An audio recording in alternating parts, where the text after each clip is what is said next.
Oi, gente, tudo bem? Eu sou Paulinho Oliveira, jornalista, e eu estava com muita saudade de conversar com vocês. Faz tempo que eu gravei a minha última live para que vocês pudessem ver. Nós passamos um tempo afastado, mas agora voltamos em um outro formato. Vocês devem perceber que eu estou muito bem acompanhado aqui do meu lado, e é com muita satisfação que a gente começa esta live especial, que a partir de agora, com o Paulinho Oliveira, vai ser assim. Vai ser um papo cabeça com pessoas gabaritadas que vão conversar sobre um tema-chave, um tema principal, que vai desembocar em outros temas. Vai ser uma conversa muito legal, uma conversa muito sadia, muito descontraída, para que a gente possa nos abastecer para as lutas do dia a dia neste ano de 2020, que já começou bem cabuloso, já começou bem desafiante para nós que estamos no campo democrático, para nós que estamos no campo progressista. Eu sou Paulinho Oliveira, sou jornalista, filiado ao Partido dos Trabalhadores, servidor público do Poder Judiciário, torcedor do Fortaleza, como vocês podem ver, mas você que está aí do outro lado da tela, que é torcedor do Ceará e torcedor do Ferroviário, também é muito bem-vindo nesse nosso papo, tá certo? Inclusive temos duas torcedoras do Ferroviário aqui, daqui a pouco eu vou apresentar todo mundo. Essa nossa live, esse nosso papo cabeça é transmitido para jornalistas livres, mídia livre, rádio classista, democracia participativa e blog da Dilma. A você, meu amigo, a você, minha amiga, que acessa qualquer um desses canais, muito obrigado pela audiência.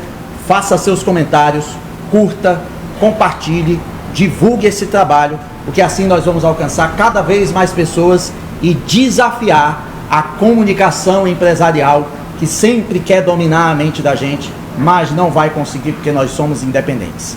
Nós vamos apresentar cada um e cada uma dos nossos convidados e cada um vai dar seu bom dia especial.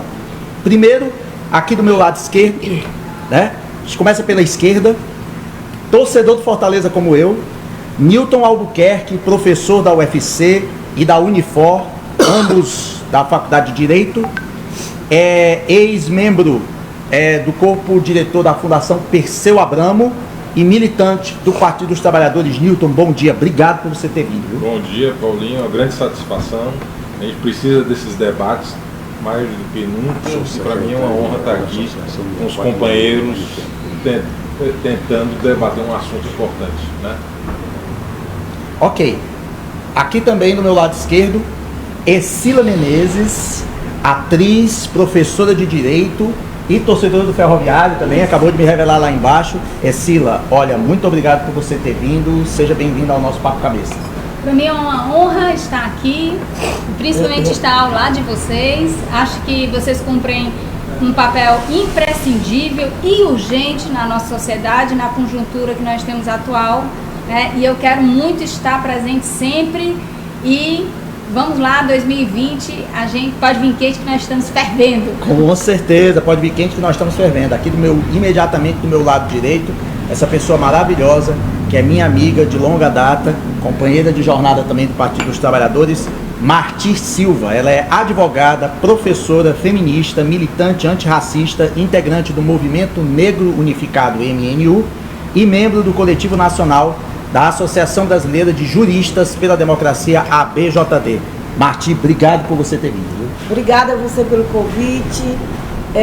Olá para todas e todos. Esses espaços são fundamentais, absolutamente necessários nesses tempos estranhos que nós estamos vivendo, não apenas para disputar informação, posição, mas para a gente cravar verdadeiramente a disputa pela democracia no nosso país, que anda bem ameaçada, e esse ano de 2020 já começou assim revelando ameaças reais, e nós começamos também, como disse a Escila, com todo o gás, com todo o fervor em defesa dessas nossas posições. E eu quero só fazer uma pequena retificação. Eu estou à direita do Paulinho, mas eu sou de esquerda. É isso aí, Sé. Eu esqueci de dizer que a Marti é torcedora do Ferroviário, assim torcedora como a Escila. do Ferro. Pensei que a retificação era essa. Pois é, eu também achei que fosse assim. Mas tudo bem, vamos lá. E por último aqui também, do nosso lado direito, esse rapaz aqui que é sensacional, tem um currículo aqui que dá nem para preencher aqui. Ele é médico, cirurgião plástico, homeopata, lida com medicina ortomolecular, com UTI, homeopata, enfim. é cheio de conhecimento na área da medicina e também na área da política. Foi candidato a vereador de Fortaleza pelo PT em 2012 e escreveu já artigos interessantes. A gente já vai falar sobre isso no blog do Luiz Nassif, no jornal GGN. Amilcar Ximenes, obrigado por você ter vindo aqui ao nosso Papo Cabeça. Obrigado, e eu estou aqui para ver se faço alguma coisa esclarecedora aqui para os públicos ouvintes. Muito bem, a gente vai começar falando de um assunto que tem muito a ver com a Escila, que lida com a arte. A gente vai, evidentemente, quando a gente começar essa roda de conversa, esse assunto vai começar por ela. Como todo mundo sabe, nós tivemos mais uma indicação de produção brasileira para o Oscar. Foi indicado para o Oscar de melhor documentário o filme da Petra Costa, Democracia em Vertigem, que foi exibido na Netflix e que fala sobre o golpe de 2016 que derrubou a presidenta Dilma Rousseff. Depois que a indicação saiu, começaram comentários de bolsominions extremamente irritados e do PSDB, dizendo que Democracia em Vertigem, na verdade, era uma obra de ficção. Né? Eu não entendo eu entendo pouco de cinema, mas eu já vi filme de ficção. Eu acho que Democracia em Vertigem não é ficção, só na cabeça daqueles que não querem acreditar que a verdade estava ali sendo mostrada. E recentemente a gente teve um episódio também envolvendo a questão da cultura. Aliás, muito recentemente, mais precisamente no dia 17 agora, dia 17 de janeiro, poucos dias atrás, nós tivemos o episódio do Roberto Alvim, secretário nacional de cultura, agora, que foi demitido, que gravou um vídeo com o fundo musical do compositor Richard Wagner, que culpa nenhuma tem na história, que o cara era muito talentoso, mas era o compositor preferido dos nazistas, e colocou uma fala do reproduzindo o Joseph Goebbels, ministro da propaganda nazista. E ele dizia exatamente o seguinte: a arte brasileira da próxima década será heróica e será nacional. Será dotada de grande capacidade de envolvimento emocional e será igualmente imperativa, posto que profundamente vinculada às aspirações urgentes de nosso povo, ou então não será nada. O Goebbels, na época do nazismo, Joseph Goebbels, disse uma coisa semelhante. Ele disse na época: a arte alemã da próxima década será heróica, será ferrenhamente romântica, será objetiva e livre de sentimentalismo, será nacional com grande patos e igualmente imperativa e vinculante, ou então não será nada. Aí houve a demissão do Roberto Alvim, que disse que não queria dizer exatamente isso, mas em outro jornal ele disse que assinava embaixo o que ele disse. Eu queria perguntar aqui para a Escila: o que é que está acontecendo com a cultura do Brasil? A cultura do Brasil está sendo tomada pelos nazistas? É isso mesmo? Bom, primeiro, acho esse tema extremamente importante, tá? Alguns outros debates e até entrevistas que eu participei dele, eu falo sempre o seguinte, que não existe só um golpe institucional, né, uma disputa política institucional, né, dentro daquela dimensão até clássica da política. Existe também uma disputa cultural. Foi também um golpe cultural, certo? Nós estamos vivenciando agora uma grande luta dentro de todo o universo cultural. E no que diz respeito a o que nós entendemos como país, no que diz respeito à nossa autoimagem, no que nós entendemos como patrimônio cultural do país, na nossa referência enquanto povo, certo? Se é que a gente pode fazer essa divisão, e uma série de questões também que extrapolam a história do Brasil, certo? Então há uma disputa, isso não acontece só no Brasil, isso acontece na realidade no mundo contemporâneo, né?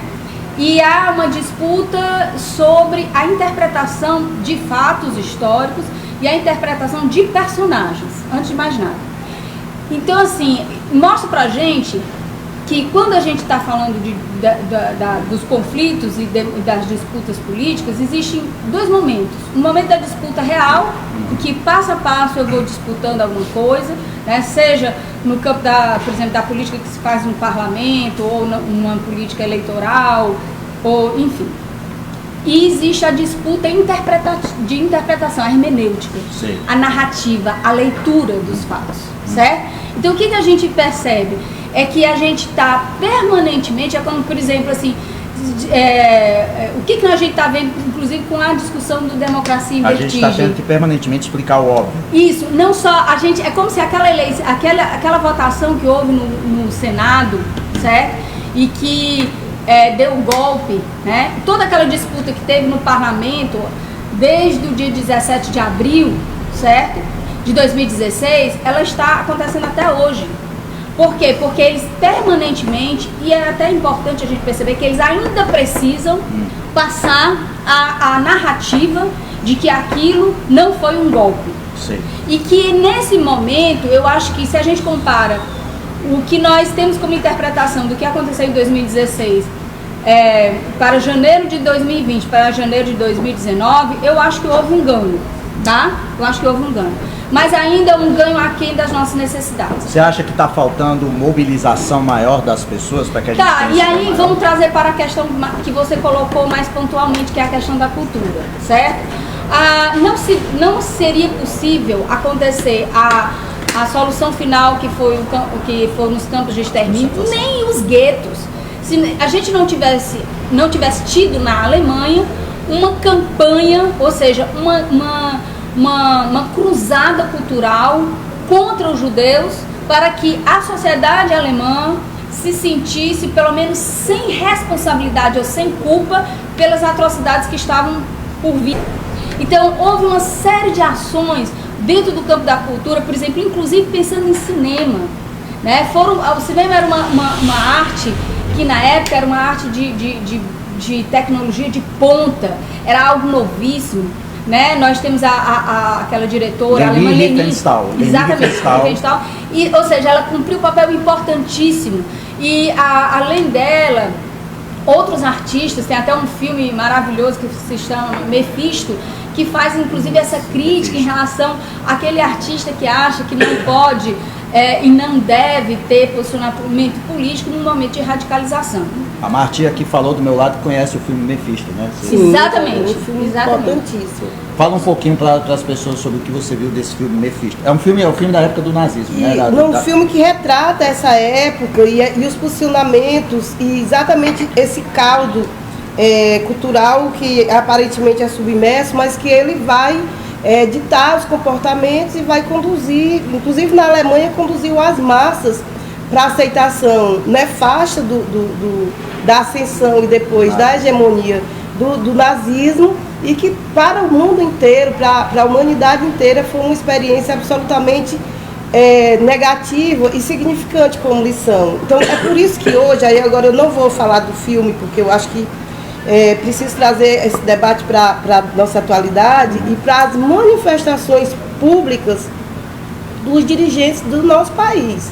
Né? Um secretário da Cultura, que já é secretário, evidentemente em função do desmonte do Ministério da Cultura, que cumpriu um grande papel de fomento e inclusive de financiamento das culturas populares, das agregações culturais, dos pontos de cultura que foram criações bastante inovadoras nos governos democráticos que nós tivemos no país, governo do Lula e da Dilma. Mas o que nós percebemos hoje é uma ascensão, e nós não podemos criar meio termo, nem pôr panos quentes, nem passar o pano, como se diz por aí. O que nós temos é uma ascensão clara e evidente do pensamento nazista no Brasil. Claro que também isso é uma decorrência dessa ascensão, dessa permissividade que tem havido no mundo inteiro. Inclusive na Alemanha, que é o país que mais se ressente dessa experiência negativa que a humanidade teve. Mas quando vem uma autoridade da política de cultura fazer, como ele disse, na verdade uma identidade retórica com o discurso do Goebbels, que foi o ministro da comunicação do Hitler, e que, portanto, teve um papel ideológico da construção, não apenas da narrativa, mas da ação política, com todas as consequências que isso teve, não é por acaso. Ele não pesquisou no Google uma frase de efeito. Isso tem uma formação, isso tem uma base no nosso país, isso é muito grave.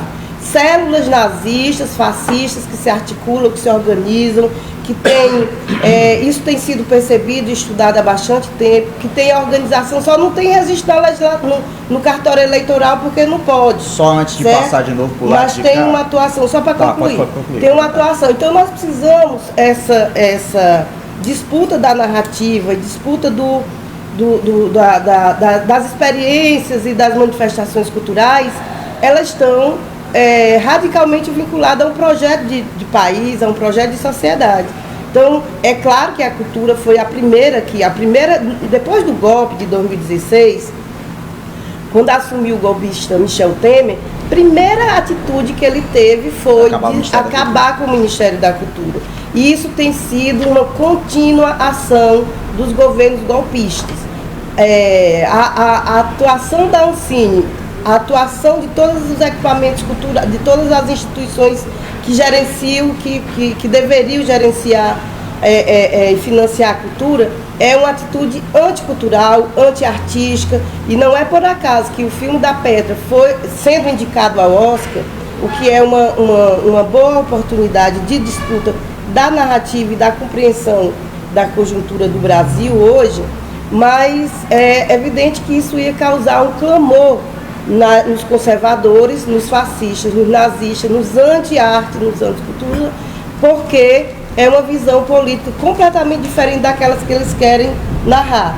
E também a possibilidade de sucesso, vamos dizer assim, eu não sei bem se é essa a palavra, de uma obra artística, porque eles querem negar o cinema brasileiro, inclusive pequenos detalhes que aparentemente não têm valor do cotidiano da gestão da cultura hoje no Brasil, como, por exemplo, impedir a sessão de cinemas nacionais por equipes técnicas da Ancine, impedir a divulgação de cartazes de filmes nacionais nos equipamentos públicos. Isso é uma atitude que nos deixa absolutamente indignadas e indignados, mas deve nos deixar alerta, porque o nazismo, ele vem, agora para fechar o ponto, saúde, ele vem com todos os instrumentos de disputa. E a cultura, Sila, você tem toda a razão. É o ponto-chave, porque é aquilo que forma a nossa subjetividade, nossa ideia de mundo, que consegue traduzir afetos, memórias, imagens, enfim. Então, é um campo absolutamente nevrálgico, importante, que nós vamos disputar sim, e que se Petra Costa ganhar o Oscar, não vai ser apenas um prêmio no aspecto de uma produção de uma obra, vai ser um tapa na cara dos vai ser um passo a mais que nós vamos dar nessa disputa, na construção da narrativa do que realmente aconteceu e tem acontecido no Brasil. Agora, eu sei que você quer complementar, eu vou aproveitar e fazer uma pergunta para enriquecer seu comentário também com o Milton. Daqui a pouco eu vou passar para o Milton, porque eu tenho uma pergunta importante para fazer para ele sobre o golpe. E tem um negócio importante envolvendo o Amilcar Chimenez, que já eu vou divulgar para vocês. Um negócio sensacional. Essa história que a Marti falou, vocês acham que esse prêmio, constando a história do Oscar, essa é apenas o 15º filme brasileiro em toda a história do Oscar que recebe indicação para alguma coisa. Teve filme que teve 4 indicações, teve filme que teve 2 indicações, mas nós só tivemos como vencedores, deixa eu contar aqui, 2, 3, só tivemos 4. 4 desses 15 filmes, 4 foram vencedores do Oscar. Vamos supor, Deus queira, que a Petra Costa, Deus Alá, seja lá qual seja a sua divindade também aí do outro lado da tela, se a Petra Costa ganha o Oscar, que evidentemente, como a Marti falou, será muito importante para fortalecer a nossa resistência.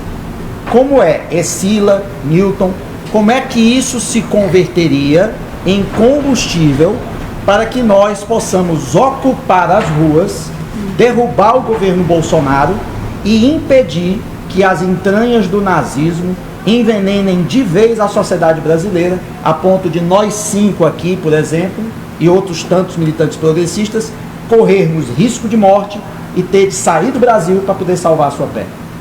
Bom, primeira coisa, eu acho que a gente tem um... O Martim ficou espantado comigo, a gente tem que ser dramático, porque a situação é essa mesmo. Vai. Não, são muitas coisas para falar e vou ver se tem que ser falado. Bom, quando o Hitler assumiu, ele levou um tempo até começar a agir de forma mais radical em termos de perspectiva de crueldade e embrutecimento, né, de forma monstruosa.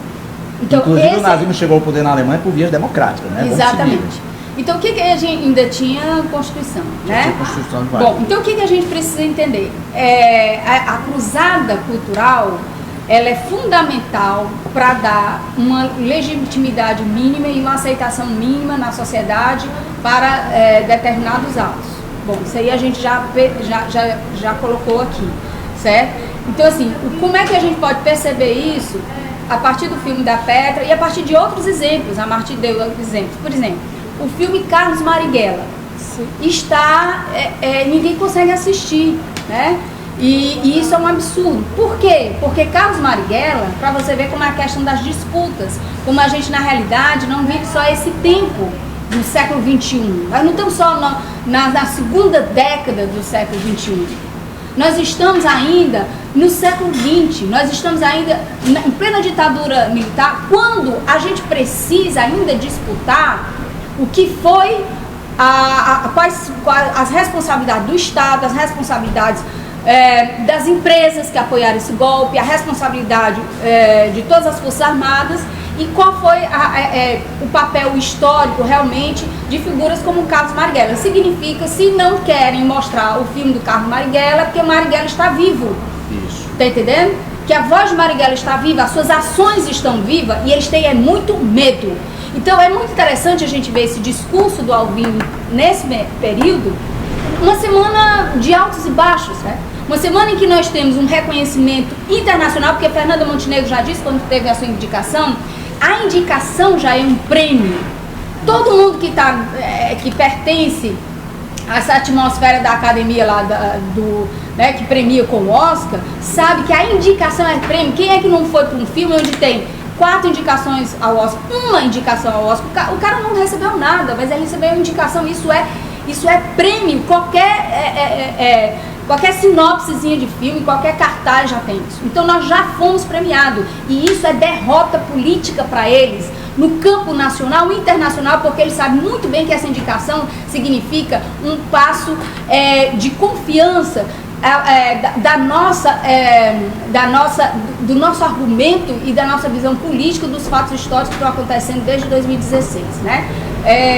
Primeiro tem isso. Segundo é o seguinte, a partir do momento disso, a premiação em si, ela não vai fazer uma mudança necessariamente.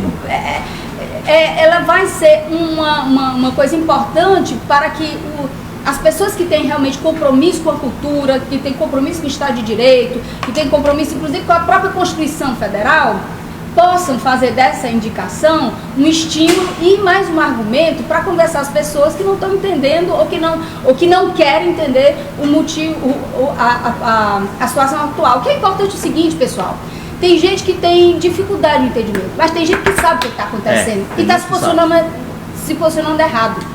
Tem gente que está simplesmente fechando os olhos para atrocidades. Essas pessoas também têm responsabilidade. Tem responsabilidade. Entendeu? Essas pessoas também têm responsabilidade. Então é muito bom a gente saber quem está fazendo o que nesse momento atual, para depois a gente passar a conta. Isso. Nós não podemos admitir que pessoas que ou um raio de influência, por menor que seja, ou grande, tenham determinados posicionamentos irresponsáveis, né? Ou até criminosos numa atual circunstância dessa gravidade, certo? Então, assim, só concluindo aí em relação à questão do filme, o filme é um documentário de primeira grandeza, é um documentário de uma artista jovem do século XXI. Primeira coisa, ela é uma menina nova, né? Que já tem a sua experiência, não é também uma pessoa inexperiente, ela começa muito jovem a sua carreira, certo? E começa de forma brilhante, e ele vem como ele tem uma forma muito peculiar e afetiva de fazer, de se comunicar. Isso. É um depoimento pessoal, né? Profundamente afetivo, mas profundamente justo com as questões que estão colocadas na sua pauta, que é a conjuntura histórico-política dos anos, desde 2016 até antes, porque ela vai falar da história da família, né? E fala do período pré-ditadura de 64, ditadura de 64, para o período de abertura e democracia. Então, isso é muito interessante, isso conquista muito, porque ela fala a linguagem do mundo contemporâneo de 2020. E ela fala a linguagem de uma jovem, e fala a linguagem para os jovens, e isso eles têm pavor, entendeu? Um dos problemas, inclusive, que a esquerda tem na atualidade é porque a gente muitas vezes não está entendendo como é a comunicação da juventude de hoje. A gente tem dificuldade, né? Isso aí é uma coisa que a gente precisa dominar para poder recuperar, inclusive, esse espaço. Então, Democracia no Ar é um documentário muito justo, né, com os fatos, certo? E, ao mesmo tempo, uma linguagem muito própria da juventude, do século XXI. Por isso que ele é um filme extremamente importante, cativante, né, e muito fiel à sua função de documentário, à sua missão de documentário. Deixa eu perguntar aqui para o Hamilton e para o Newton, dos dois. Quando eu assisti o Democracia em Vertigem, eu confesso que eu me arrepiei. Isso tudo que a Escila falou. A forma como ela conversa com a gente, ela traz a gente para o filme. Eu não sei se vocês tiveram a mesma impressão. Newton, primeiro, você teve essa impressão quando você assistiu esse filme? Você sentiu? Porque a gente vivenciou essa luta de 2016, a gente estava lá na rua. Mas ver o filme, pelo menos para mim, deu a impressão, uma angústia maior, uma angústia diferente. Tipo, como foi que nós chegamos a esse estado de coisas? Como foi a sua impressão ao ver esse filme Democracia em Vertigem, você que também vivenciou a luta contra o golpe? Depois eu passo para o Hamilton também. Bom, eu achei o filme muito sedutor nesse aspecto da linguagem, como a Sila aqui já destacou, né? Porque tem um tom intimista, né? Ela enlaça os aspectos da vida, da cronologia da vida dela e da sua família com a cronologia do país e dos eventos que redundaram no golpe. Então acho que isso é muito interessante do filme, porque o filme meio que dialoga com as nossas próprias experiências, traz para uma dimensão do particular, sem cair no particularismo, e isso eu acho uma coisa muito forte do filme. Quer dizer, que mais do que um documentário, ele tem um elemento de envolvimento pessoal.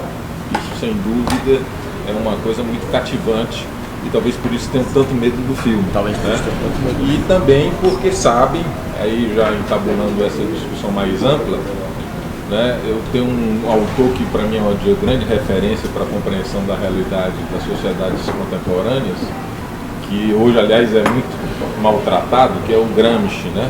O Gramsci falava muito da centralidade da cultura, das representações de um mundo na construção da hegemonia político-ideológica da classe dominante, da contra-hegemonia que, por sua vez, se faz indispensável do proletariado, dos trabalhadores, né? E eu acho que a gente tem que, às vezes, olhar um pouco o inimigo. O que é que ele faz?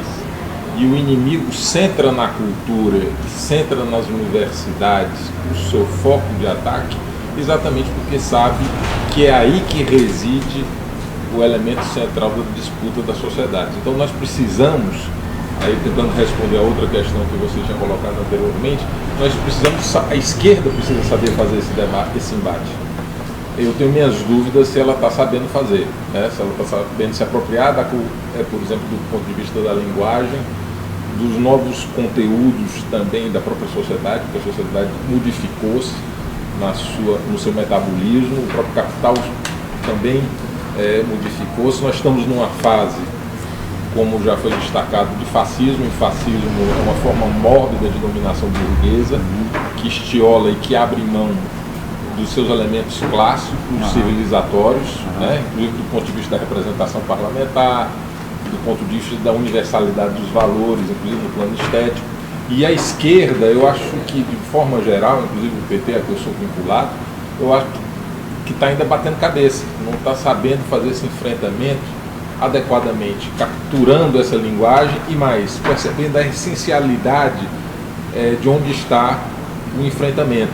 Acho que a gente muitas vezes está muito alinhado a essa perspectiva do calendário eleitoral e estamos perdendo a noção da centralidade das lutas de massa e das lutas imediatas. Quer dizer, nós temos que enfrentar esse debate, nós temos que trazer para o nosso lado a juventude, nós temos que trazer para o nosso lado a intelectualidade, nós temos que trazer para o nosso lado os artistas. Se nós não formos capazes de galvanizar essa energia, criar uma grande corrente, né, propulsora de ideias, nós não superaremos isso, porque o que eu ouvi aí foi uma espécie de conluio, de articulação entre o que é de mais reacionário, né, do ponto de vista religioso, do ponto de vista político, ideológico, para nos anular e agora para tentar nos exterminar. Não tenhamos ilusão, nós não estamos tratando com um inimigo clássico, que espera a eleição para poder nos derrotar. Nós estamos lá lidando com um inimigo que trabalha no subterrâneo, que trabalha com um golpe e que trabalha com a perspectiva de nos eliminar nós enquanto indivíduos e eliminar as organizações de classe, os partidos que representam os trabalhadores. Então, estabelecer essa luta cultural, ela é fundamentalíssima do ponto de vista político, não há uma separação entre o cultural e o político. Eu acho que isso aí que o Newton falou é uma ponte perfeita para o que eu vou falar agora com o Amilcar Ximenes, que eu tenho uma história interessante para contar do Amilcar, que ele me compartilhou antes da gente começar a fazer esse papo cabeça. O golpe contra Dilma, para quem não lembra, aconteceu nos dias 17 de abril e 31 de agosto de 2016.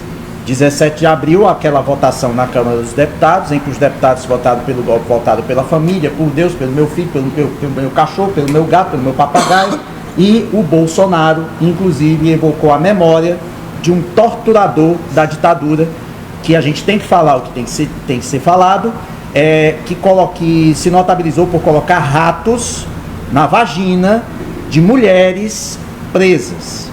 O atual presidente da República prestou homenagem a esse tipo de gente. Isso é a prova do que foi falado aqui. Ligações sombrias do bolsonarismo com o fascismo e o nazismo já existem antes do bolsonarismo vir a assumir o poder. E, como eu disse, o golpe foi em 2016, cerca de 4 anos antes do golpe acontecer. O Amilcar Ximenes, que é um dos nossos entrevistados, publicou um artigo prevendo que o golpe aconteceria.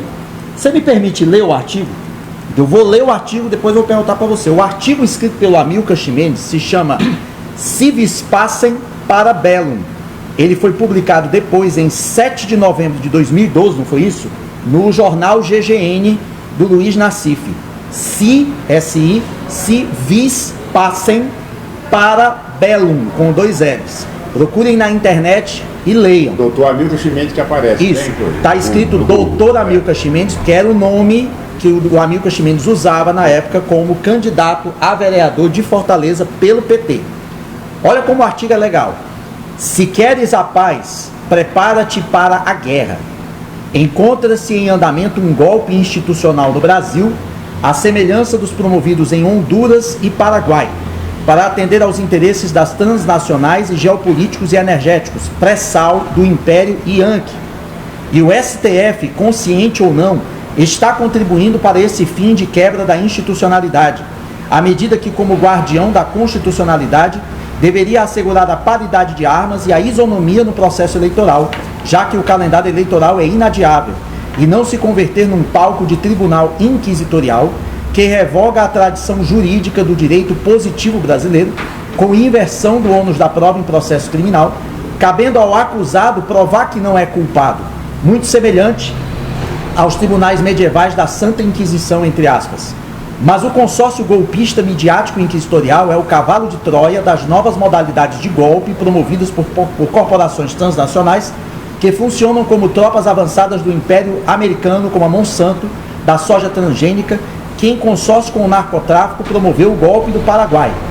É uma nova forma de golpe promovida pelo Império Yankee, que não descura da intervenção militar propriamente dita, considerando a base militar com 650 marines instalada no Paraguai, que tinha a oposição do presidente Fernando Lugo, os vários aeroportos de porte militar nas fronteiras do Brasil e a base militar nas Malvinas, aliada à 4ª Frota Norte-Americana, que se mudou para o Atlântico Sul. O MPF negligenciou o mensalão do PSDB do Azeredo, de 1998, o mensalão do DEM do Distrito Federal, o mensalão de Furnas do PSDB, o processo do Cachoeira, engavetado 3 anos e meio, e não julga os crimes da privataria tucana, o maior assalto aos cofres públicos desde o Império, 200 bilhões de dólares, que em outros lugares só se consegue como espólio de guerra. Promove a satanização do PT 24 horas por dia, multiplicado pela enésima potência pela repercussão do PIG, Partido da Imprensa Golpista, expressão cunhada pelo nosso querido Paulo Henrique Amorim, a soldo do Império USAID, CIA, como denunciou o site Wikileaks recentemente. Agregue-se à recente prática do estelionato panfletário, pseudo-jornalístico do folhetim de extrema-direita Veja, ligado visceralmente à contravenção do Cachoeira. Esse processo é o plano Cohen-Odierno. Os patriotas e democratas e os que defendem a constitucionalidade devem estar alertas por todos os meios. Esse processo é similar à propaganda do IBAD, Instituto Brasileiro de Ação Democrática, que também foi financiado pela CIA no pré-golpe de 64 para evitar amnésia histórica. Não sejamos mais uma vez imprevidentes. O golpe militar de 64 e os golpes institucionais de Honduras e Paraguai e a tentativa de golpe no Equador são exemplos pedagógicos. Si vis pacem, para bellum. Se queres a paz, prepara-te para a guerra. Vamos nos preparar para resistir ao golpe por todos os meios e arma. Eu vou repetir. Esse artigo foi publicado pelo Amilcar Ximenes no jornal GGN em 7 de novembro de 2012, publicado anteriormente em 15 de setembro de 2012, antes do golpe contra Dilma, antes da prisão do Lula. O Amilcar me disse, chegou a enviar isso para algumas personalidades do PT na época para alertar sobre essa possibilidade de golpe. Como foi isso? Eu era candidato a vereador por Fortaleza e tive a oportunidade de encontrar o Gilberto Carvalho, então secretário-geral da Presidência da República, do governo Dilma, durante o comício num bairro aqui de Fortaleza. E eu já tinha redigido esse artigo, né? E até publicado na internet. E conversei com ele, passei o artigo, leio o artigo com ele e tal. E ele me falou o seguinte: rapaz, você está confundindo, você está vítima, você está sendo possuído da síndrome de conspiração. Porque o PT é um PT que tem grande representatividade e prestígio empresarial, os bancos duplicam o capital em 3 anos na gestão do PT, entende? Quer dizer, então não existe possibilidade nenhuma. Você tá... Aí eu ponderei que, diante do BRICS, a situação do BRICS, diante da situação que o BRICS era um consórcio de partidos de países que congrega 65% da energia da população do mundo, certo? E revoga uma coisa que é vital para o capitalismo internacional, somente para o Império Americano, que é a concepção do petrodólar. Aí é que está o cerne da questão. O petrodólar, o BRICS, ele é o maior mercado comum, sem contiguidade territorial do mundo, certo? Congrega 65% da população do mundo, tá? Tem um banco de fomento próprio, tem uma moeda independente do dólar nas trocas internacionais. Isso conspira mortalmente contra a hegemonia do Império Americano. Revoga uma coisa que é o cerne da questão, tá? Que é a questão do petrodólar. A ameaça de conspirar contra o petrodólar nas exportações e importação de petróleo no mundo é obrigatório que se faça com o dólar. Na hora que alguém conspirou, manifestou isso, Gaddafi, o Saddam Hussein, a Líbia não, lá na... O Gaddafi, ele governava... Não, mas estou falando aqui agora na Síria. Na Síria não, na coisa que está agora no Irã. No Irã. Né? Toda a iniciativa de fazer isso contou com a oposição e com a conspiração crescente do Império Americano. Inclusive em 79 a Revolução Iraniana foi feita justamente porque os americanos e os britânicos queriam... Então o que é que aconteceu? Diante da descoberta do pré-sal, em 79, tá certo? Não, 2009. Tá lá, os Estados Unidos optou por não mais disputar fontes energéticas de petróleo no Oriente Médio e outros fornecedores. Tá? Já tinha a aquiescência, pelo menos da exportação, se não tinha hegemonia mais política na Venezuela, tinha a exportação quase toda do petróleo venezuelano é para os Estados Unidos. Né? Então não prejudicou em nada o fornecimento do Império Americano. Os Estados Unidos só tem internamente 5% do petróleo que eles precisam, tá? Internamente. O resto tudo é dependente de importação. Os Estados Unidos só tem 3% do cérebro para tocar os seus centros de pesquisa em todos os níveis da universidade. Os restos dos cérebros são importados também. Tá certo? Então o que acontece? Os Estados Unidos consomem 65% da energia do mundo.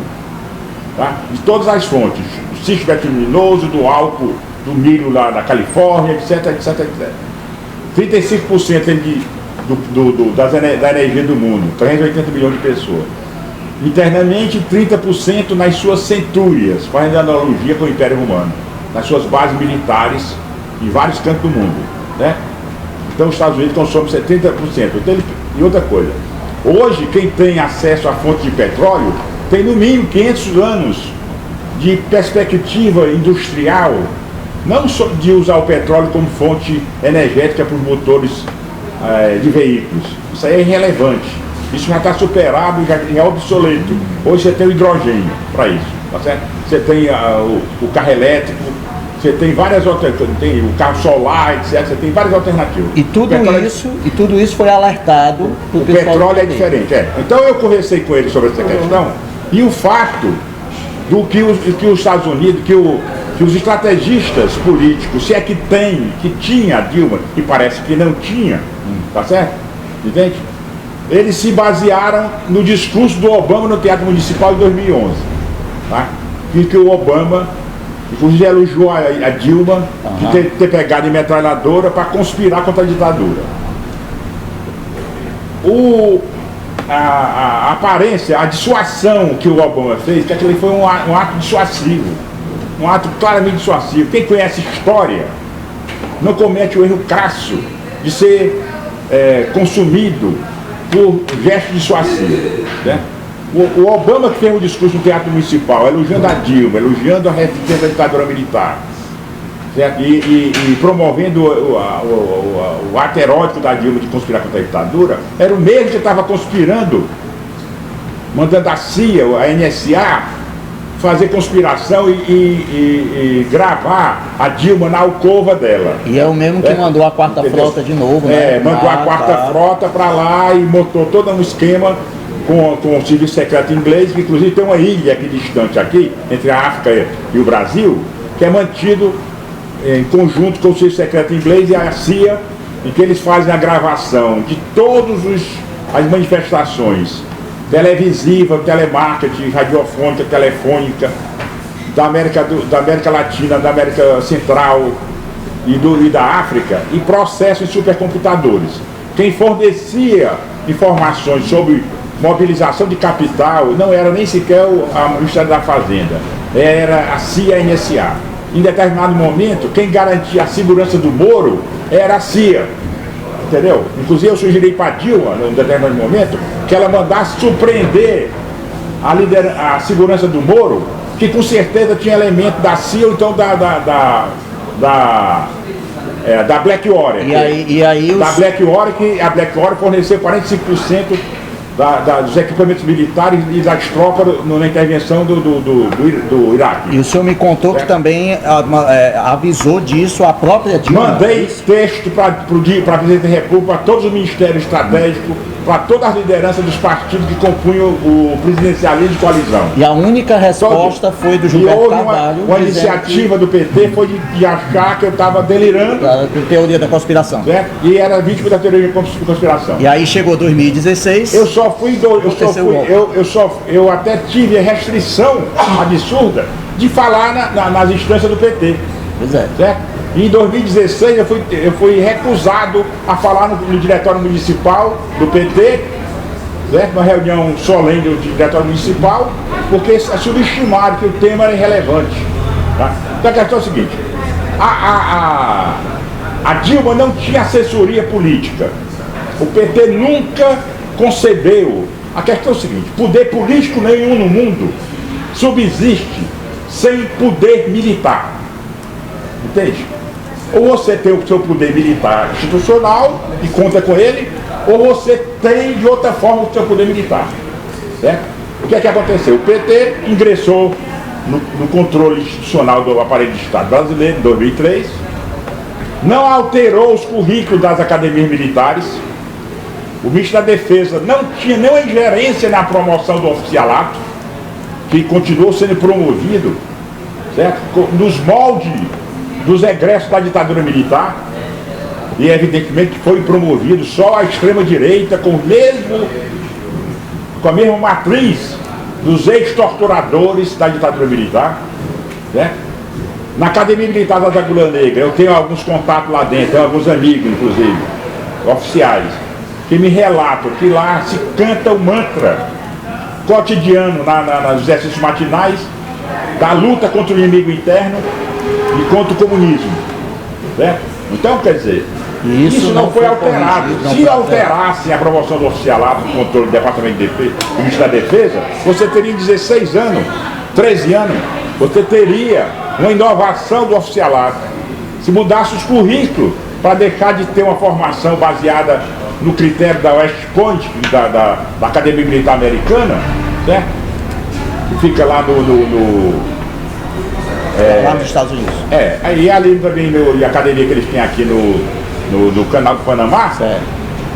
Você teria um oficialato formado pelo menos numa visão desenvolvimentista. O PT teve a oportunidade de também, e o credenciamento institucional, de nomear 11 membros do Supremo. Nomeou 13 membros dentro da sua gestão, dentre os 11 membros, e agora tinha 8 nomeados pelo PT. E ao invés de nomear pelo menos pessoas comprometidas com a constitucionalidade, certo? Nomeou algozes, conspiradores de extrema direita, não analisou o currículo dos nomeados. E diante de tudo isso, que foi falado pelo Amilcar, diante de tudo isso foi falado. Nomeou guilhotina para cortar o pescoço e para homologar a intervenção contra o Estado de Direito Democrático e contra a constitucionalidade. E diante de tudo isso que foi falado pelo Amilcar, vou abrir também aqui para a mesa e perguntar. O PT realmente, o governo Dilma, tirando por base todo esse relato do Amilcar Ximenes, esse texto que ele compartilhou com o Gilberto Carvalho, e no retorno disseram que ele estava viciado em teoria da conspiração, e aí de repente em 2016 aconteceu exatamente o previsto. Eu vi que até você estava olhando aí a sinopse do filme O Processo, que também foi aos cinemas em 2018, eu assisti, que fala especificamente sobre o golpe contra Dilma. E aí a pergunta que se deixa para a mesa, diante de tudo isso aí que o Amilcar falou, muito importante, é: de que forma a esquerda, e principalmente o PT, que é o maior partido de esquerda da América Latina, pode recuperar esse tempo perdido, com esses equívocos mencionados muito bem pelo Amilcar Ximenes? De que forma isso pode ser feito para que nós possamos concretizar de novo a democracia brasileira, que foi, digamos assim, solapada gravemente pelo golpe de 2016, começando pelo Nilton. Deixa eu completar aqui. Completa rapidinho, porque já a gente está atingindo nosso limite. A Dilma não tinha nenhum serviço de informação. Ela não tinha para alimentar as ações dela, política, administrativa, e também blindá-la, pelo menos com o sistema de criptografia, para criar uma refratariedade nas comunicações. Vídeo que ela foi gravada pelo Moro numa ligação telefônica banal, ordinária, né? Entendeu? Certo? E era mal aconselhada politicamente. O antigo conselheiro internacional da Dilma, que era um companheiro do PCDE, que eu não me lembro o nome dele, um careca, até que morreu de câncer, tá? E o Zé Eduardo Cardoso? Como é que se nomeia o Zé Eduardo Martins Cardoso, ministro da Justiça? E como chefe da Polícia Federal, ele disse, eu não quero ser chefe da Polícia Federal, eu vou deixar a Polícia Federal espontânea. Como é que eu sou chefe de tropa? Sou comandante militar de uma polícia judiciária e eu renuncio o controle, o comando. Que tropa vai funcionar de alguma forma sem comando? Então a questão é a seguinte, era para ser demitido ad nutum. Deixa eu só... Então, o Zé Eduardo Cardoso, por omissão, eu não digo que ele foi confia pela NSA, mas ele se comportou, e eu valorizo os atos das pessoas, não as declarações de intenções, como colaborador do golpe, como um instrutor do golpe, quando ele disse para Dilma que o Moro era um juiz institucional, era um juiz... Era um juiz republicano. Deixa eu só pedir licença. Deixa eu só pedir licença ao amigo, porque a gente realmente já está quase estourando o tempo. Então quer dizer, só para relatar. O Moro é a norma forma de intervenção americana. Pronto. Não se compra mais generais, se compra institucionalidade do judiciário que manipula tropas internas, autóctones, entendeu? Certo?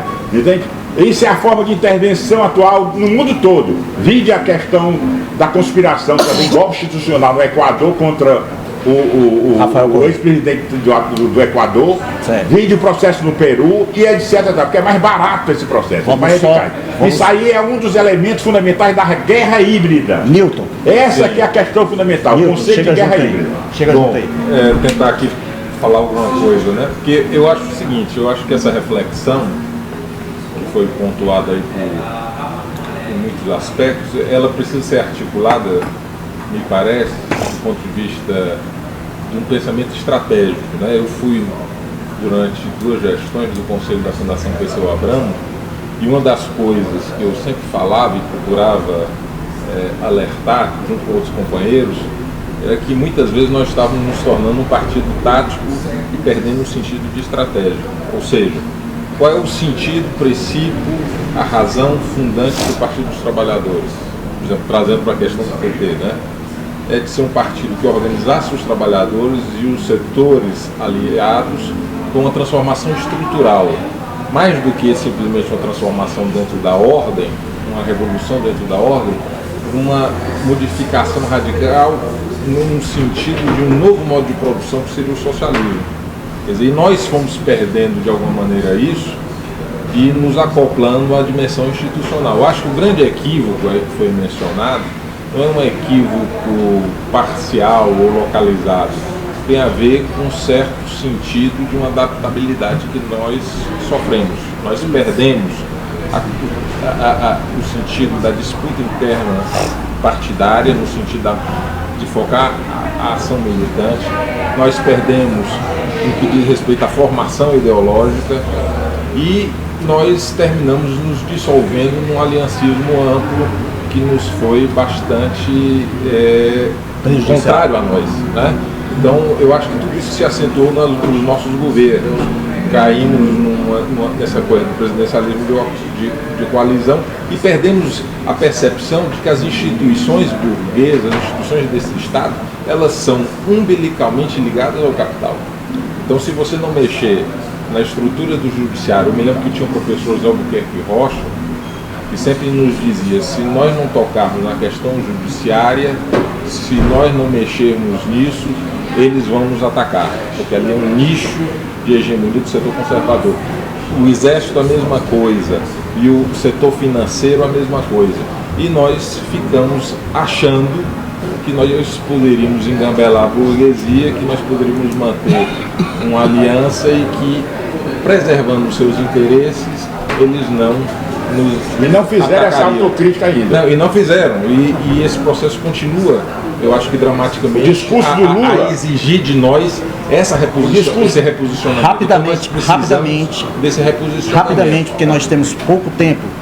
Marti e Escila, comenta um pouquinho sobre isso. Olha, também, todos os fatos acontecidos no Brasil, aliás, em todos os tempos, é porque a história ela é muito elucidativa, né?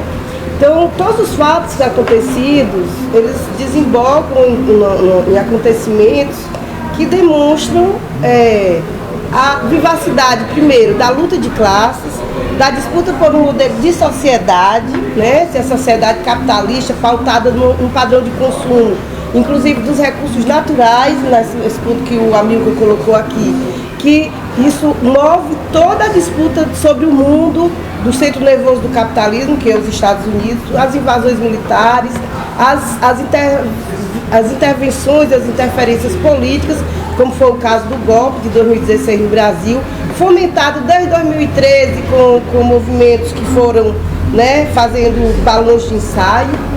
Mas o que a gente tem que refletir é o seguinte, realmente, e eu não entro muito na linha da autocrítica, porque eu acho que muitas vezes é uma cobrança desproporcional, parcial. Eu acho que a autocrítica é processos internos das diversas organizações.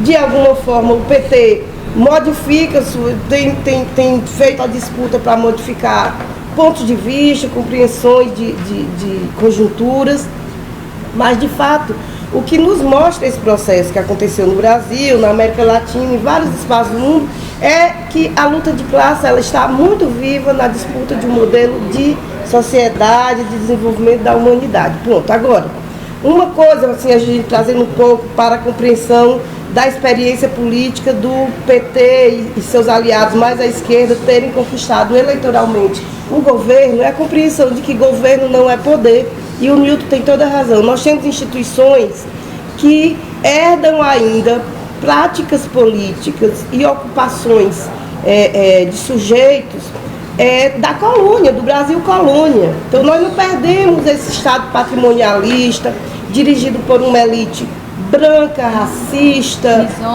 misógina, patriarcalista e pautado no processo, em ações excludentes. Então, do ponto de vista da disputa ideológica, o PT fez.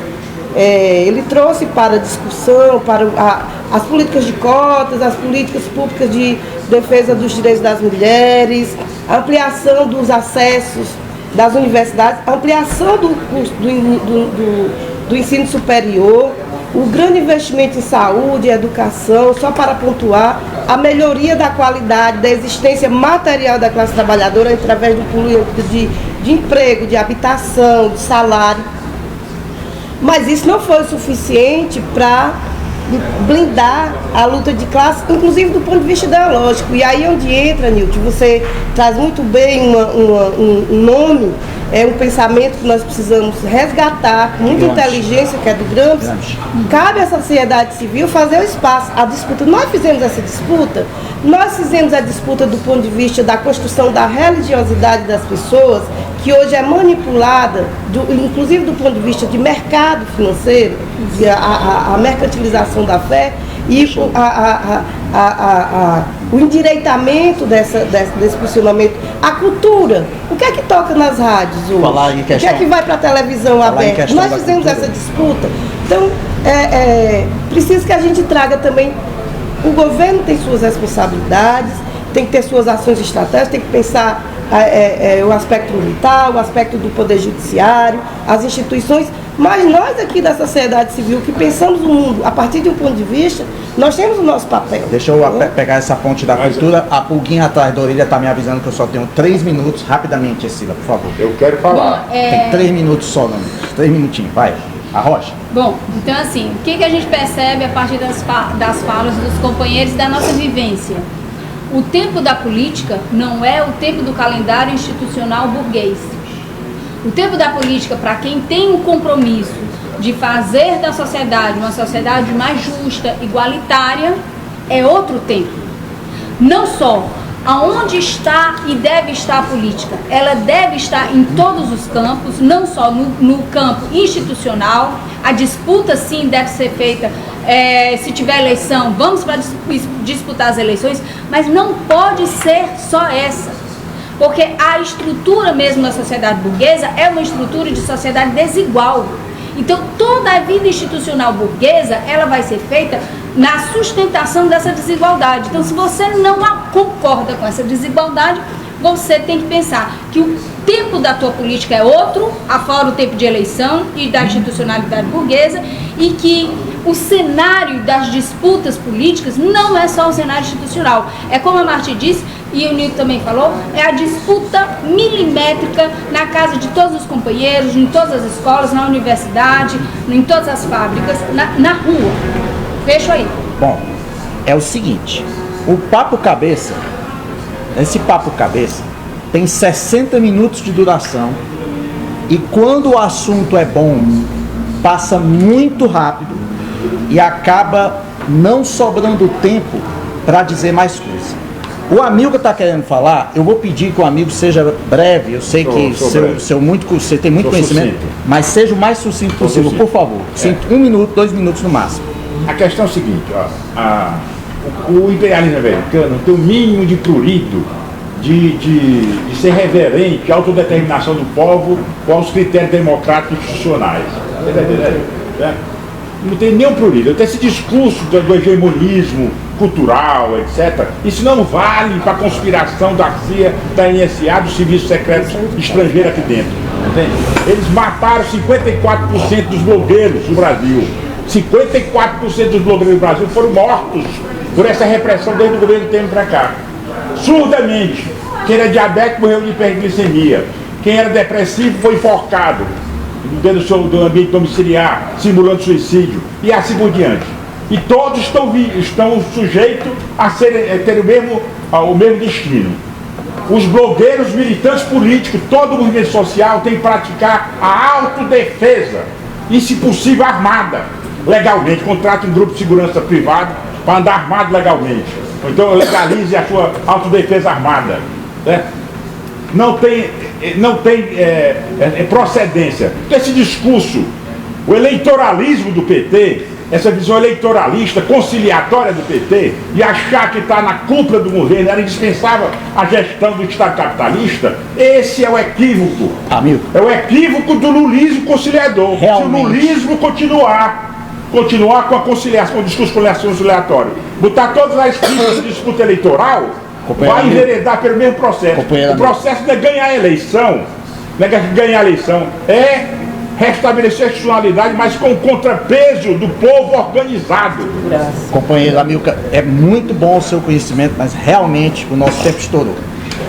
Então vamos agora falar depois, aqui botar um programa só sobre guerra híbrida. Isso. E a omissão do PT. Ele disse que vai indicar uma peça? Não, posso falar? Claro. Eu quero fazer uma indicação porque, de fato, quando a gente diz que a cultura é importante, que a arte é fundamental, a gente tem que trazer isso para uma prática.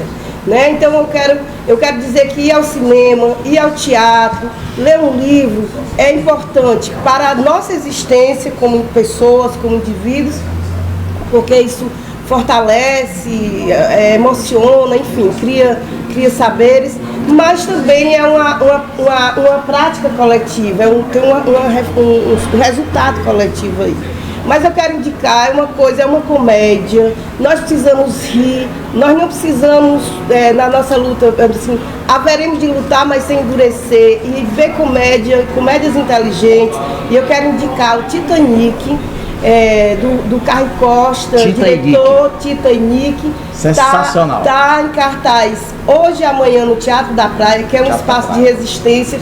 É uma comédia super inteligente, é uma sátira muito risível, muito boa de ver. Então eu quero indicar, vocês podem ir ao Teatro da Praia, que fica ali na Praia de Iracema, procurar no Google o endereço, no Google, que do José Avelino, e eu não sei o número agora, mas é fácil localizar. Teatro da Praia, um espaço de resistência, e a comédia se apresenta lá, uma comédia inteligente, vigorosa, que nos faz rir, nos faz pensar. Então vamos ao Teatro da Praia ver Titanic hoje e amanhã. Sila, rapidinho sua indicação.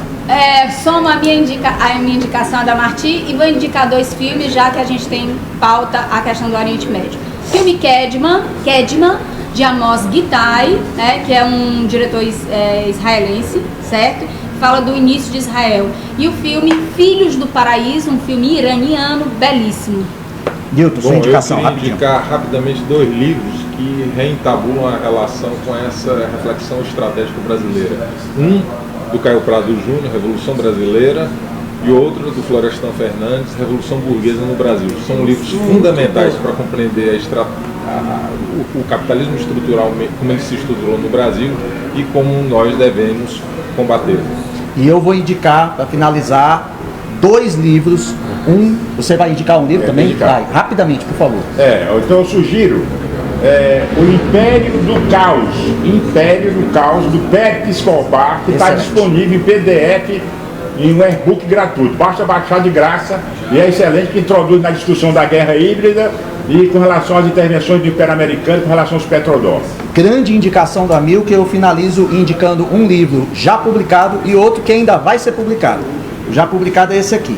Luiz Inácio Lula da Silva, A Verdade Vencerá, o povo sabe por que me condenam. É uma entrevista do Lula com diversos jornalistas, entre eles Maria Inês Nassif, Rafael Valim, meu querido companheiro Juca Kfouri, jornalista esportivo da ESPN, também está entre os entrevistados, o Gilberto Maringoni também, jornalistas extremamente credenciados, que entrevistaram o Lula e geraram esse livro sensacional da editora Boitempo. Talvez só se encontre hoje na internet.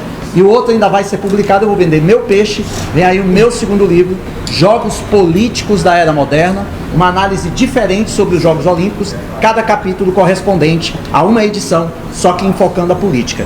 Eu queria agradecer de todo o coração ao Nilton Albuquerque, a Escila Menezes, a Marti Silva, ao Amilcar Ximenes e a você, meu amigo e minha amiga que nos acompanhou pelos Jornalistas Livres, pelo Mídia Livre, pela Rádio Classista, pela Democracia Participativa e pelo blog da Dilma. Ajude a gente, pelo amor de Deus. Compartilhe, curta, divulgue, porque esse aí é o nosso merchan, esse aí é o nosso patrocínio. A gente não tem empresa patrocinando a gente não. A gente tem a Livraria Lamarca, que fica aqui na Avenida da Universidade, que foi a sede do nosso Papo Cabeça. Obrigado, Livraria Lamarca, por essa oportunidade. O próximo Papo Cabeça vai vir com um tema muito quente, quem sabe até sobre guerra híbrida, mas já, no outro Papo Cabeça a gente vai divulgar para vocês como surpresa. Enriqueça a gente com seus comentários, sugira temas, que vai ser muito bom para nós. Grande beijo no coração de vocês, vamos à luta, resistência, hoje e sempre.